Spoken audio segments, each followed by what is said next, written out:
नमस्कार, सलाम, सत श्री अकाल, जय हिंद। आप सबों का फिर से स्वागत है। और आज के इस वीडियो में हम लोग बात करेंगे ओजोन अवक्षय के बारे में। तो ओजोन अवक्षय वर्तमान समय का एक बहुत ही इंपॉर्टेंट टॉपिक है और क्लास 12th के एग्जाम के पॉइंट ऑफ व्यू से भी इम्पोर्टेंट है। अब बात आती है कि इम्पोर्टेंट आखिर है क्यों? क्योंकि वर्तमान समय में मानव के कारण ओजोन का अवक्षय हो रहा है। कहने का मतलब ओजोन में छिद्र होते जा रहा है। अब छिद्र का मतलब ये मत समझिएगा कि छिद्र मतलब कि पूरा का पूरा फट गया ओजोन, मतलब ओजोन का लेयर जो है पतला होता जा रहा है। तो आज की वीडियो में हम लोग कुछ ऐसी बात करेंगे जिसको कि सुन करके आपको बहुत ही ज्यादा हैरानी होगी। इसलिए कृपया आप लोग पेटी का सीट बांध लीजिए और अच्छा हमको सिखा रिया है और शांति से बैठ जाइए और बातों को सुनिए, कान ध्यान प्राण सब कुछ देकर के।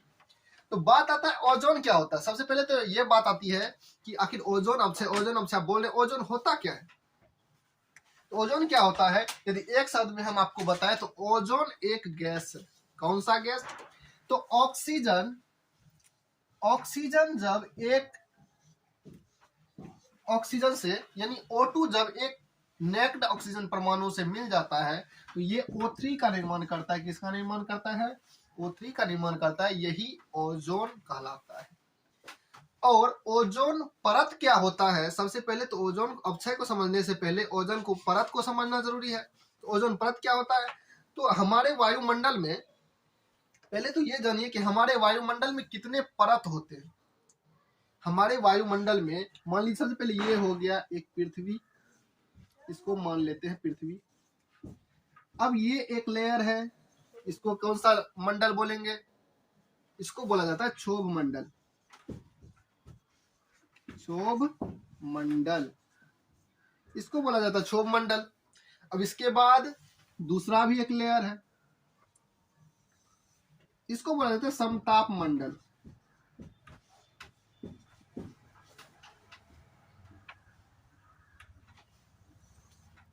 अब मध्य मंडल,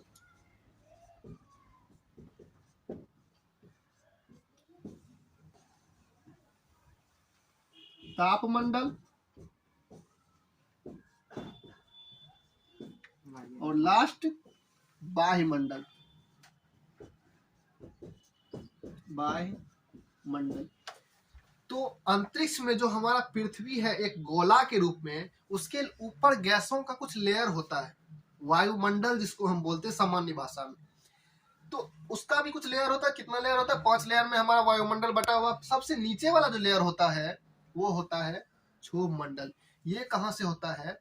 ये होता है 0 से 12 किलोमीटर तक। ये बात तो आ गई क्षोभ मंडल का। ये होता है 0 से 12 किलोमीटर तक। अब जो है, अब समताप मंडल कहां से कहां तक होगा? ये होगा 12 से 50 किलोमीटर तक। अब ये भूगोल हम क्यों पढ़ा रहे हैं? भूगोल का इसमें क्या काम है? तो भूगोल का काम नहीं है, लेकिन ओजोन परत को समझने के लिए कहां पे परत है, कौन सा परत है, इसको समझने के लिए इसको जानना जरूरी है। तो यहां बात आती है कि क्षोभ मंडल को हम समाप्त कर देते हैं। क्षोभ मंडल तक कोई बात नहीं है। समताप मंडल में जब यहां से 4 किलोमीटर आगे बढ़ेंगे तो यहाँ पे आ जाएगा 16, 12, 4, 16 किलोमीटर। और 16 से 50 किलोमीटर का जो एरिया होगा वो होता है ओजोन का एरिया। मतलब O3 गैस जो है वो इकट्ठा होकर के परत सा बना लेती है, जिसको हम बोलते हैं ओजोन परत। इसका क्या काम? ओजोन परत का क्या काम? ओजोन परत क्या करता है? सूर्य से जो मान लेते हैं यहाँ पे यदि सूर्य है, यहाँ पे जो सूर्य है सन, इसका कुछ किरण आता है जिसको हम बोलते हैं यूवी किरण, अल्ट्रावायलेट किरण, जो कि काफी हानिकारक होता है। ओजोन क्या करता है? इसी किरणों को आने नहीं देता है पृथ्वी के सतह तक। यदि ओजोन ना हो तो सारा यूवी किरण पृथ्वी तक आएगा और आदमी को जो है इससे त्वचा कैंसर, मोतियाबिंद जैसी बीमारी का खतरा रहता है। वर्तमान समय में क्या हो रहा है? कुछ हानिकारक गैसों के कारण ओजोन का लेयर जो है वो पतला होते जा रहा है, जिस कारण से रुकते भी यूवी किरण की थोड़ी मात्रा, ज्यादा नहीं थोड़ी मात्रा पृथ्वी तक आ रही है, जिसके कारण मोतियाबिंद और त्वचा कैंसर की समस्या काफी बढ़ रही है। अब बात ये आता है कि ये अवक्षय हो क्यों रहा है। तो सबसे पहले ये जानिए कि एक बात ये बताया कि 16 से 50 किलोमीटर तक का जो लेयर होगा वायुमंडल में वो होता है ओजोन का लेयर। ये कौन सा मंडल में पाया जाता है? समताप मंडल। 2 पॉइंट पूछा जा सकता है ऑब्जेक्टिव में कि ओजोन परत कौन सा मंडल में, कौन सा परत में पाया जाता है? तो समताप मंडल में ओजोन परत पाया जाता है। दूसरा बात, ये कहां से कहां तक? तो 16 से 50 किलोमीटर तक पाया जाता है। तीसरा बात कि ये जो दूरी है ये तो हम किलोमीटर में बताए वायुमंडल के परत के अनुसार, लेकिन इसकी जो मोटाई मापी जाती है वास्तव में वो डॉब्सन यूनिट में मापी जाती है। किस यूनिट में मापी जाती है? डॉब्सन यूनिट में, डॉब्सन यूनिट में मापी जाती है। यानी ओजोन का जो परत की मोटाई है वो डॉब्सन यूनिट में मापी जाती है। यहां तक कोई दिक्कत नहीं। और हम क्या किसको बोले? O3 का जो लेयर होता है, O3 का वायुमंडल में जो लेयर उपस्थित होता है उसको बोलते हैं ओजोन परत। यहां भी कोई दिक्कत नहीं। अब आगे का बात करते हैं कि ओजोन अवक्षय कैसे हो रहा है। तो हमारे द्वारा, मानव के द्वारा उपयोग किए जाने वाले कौन कौन से उपकरण? रेफ्रिजरेटर एक नंबर में, रेफ्रिजरेटर।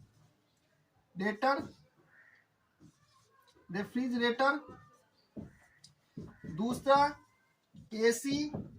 तीसरा अग्निशामक यंत्र।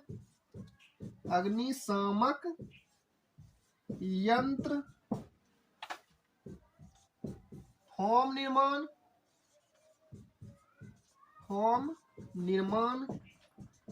इन सब कार्य में जो है एसी चलने से, रेफ्रिजरेटर के चलने से, अग्निशामक यंत्र के चलने से और फॉर्म निर्माण में जो है उद्योग में 2 गैस फ्लोरोकार्बन और क्लोरोफ्लोरोकार्बन, जिसका नाम आप सभी ने सुना होगा CFC, यानी क्लोरोफ्लोरोकार्बन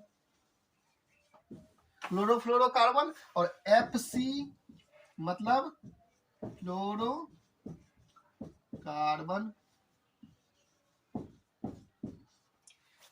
ये थी बात यहां तक की। तो यहां तक कोई दिक्कत नहीं। मेरे ख्याल से कोई दिक्कत नहीं होगी। एक बार फिर से हम दोहरा देते हैं कि ओजोन का जो लेयर होता है वो 16 से 50 किलोमीटर तक होता है। ये समताप मंडल में पाया जाता है। इसको डॉब्सन यूनिट में इसकी मोटाई को मापी जाती है। और ये 2 गैस बताए CFC क्लोरोफ्लोरोकार्बन, FC फ्लोरोकार्बन। ये दोनों गैस जो है ये रेफ्रिजरेटर के चलने से, एसी के चलने से, अग्निशामक यंत्र के चलने से और फॉर्म निर्माण में जो उद्योग होता है फॉर्म निर्माण का, उसके दौरान इन गैसों का निर्माण होता है। अब झटका देने वाली बात यह है कि ये गैस इतना खतरनाक है हमारे लिए कि CFC का एक अणु जो है, गौर से सुनिएगा, बहुत ही बड़ी बात है ये, गौर से सुनिएगा कि CFC का एक अणु 1 लाख ओजोन के अणु को विघटित कर देती है। क्या कर देती है? विघटित कर देती है। एक अणु CFC 1 लाख अणु को विघटित कर देती है। तो जरा सोचिए कि हम लोग यदि CFC के उत्पन्न होने में कंट्रोल ना करें तो आने वाले समय में पूरा का पूरा ओजोन क्षतिग्रस्त हो जाएगा और त्वचा कैंसर और मोतियाबिंद जैसी समस्या इतनी बढ़ जाएगी कि मनुष्य का पृथ्वी पर जीना मुश्किल हो जाएगा। खत्म, bye bye, tata, goodbye. तो बात यहाँ ये आती है कि ब्रेकडाउन करता कैसे है।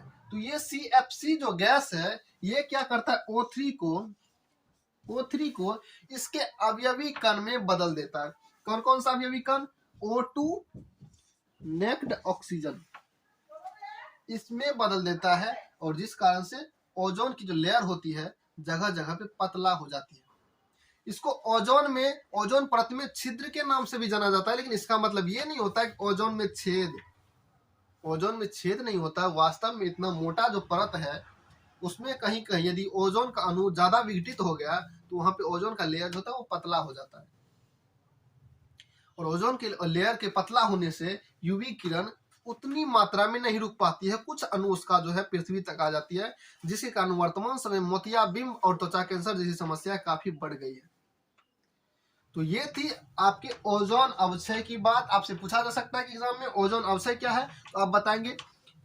वर्तमान समय में क्लोरोफ्लोरोकार्बन और फ्लोरोकार्बन जैसे हानिकारक गैसों के बहुत ज्यादा उत्पन्न होने से समताप मंडल में उपस्थित ओजोन परत का ओजोन विघटित हो रहा है, जिससे ओजोन परत पतला हो रहा है।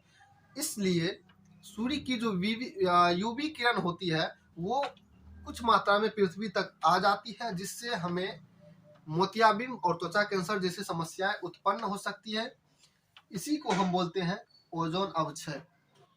ओजोन परत का पतला होना ओजोन अवक्षय कहलाता है। तो आज का वीडियो समझ में आया हो तो कृपया वीडियो को लाइक जरूर करें। तो आज की वीडियो में इतना ही, मिलते हैं अगले वीडियो में।